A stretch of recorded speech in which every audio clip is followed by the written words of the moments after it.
اعوذ باللہ من الشیطان الرجیم، بسم اللہ الرحمن الرحیم۔ السلام علیکم ورحمۃ اللہ وبرکاتہ۔ جب معاملہ قابو سے باہر ہو جائے۔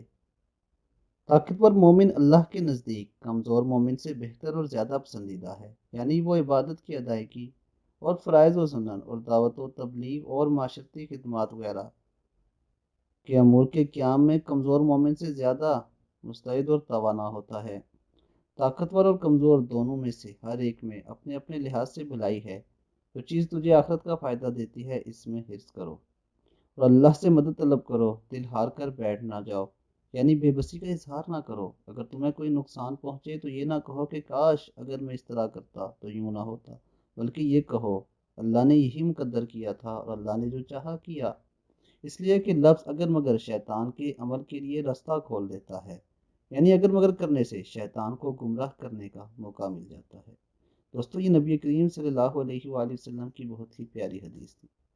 اس حدیث کو سمجھیں اور اس پر عمل کرنے کی کوشش کریں۔ اللہ تعالی ہمیں عمل کی توفیق عطا فرمائے۔ السلام علیکم ورحمۃ اللہ وبرکاتہ۔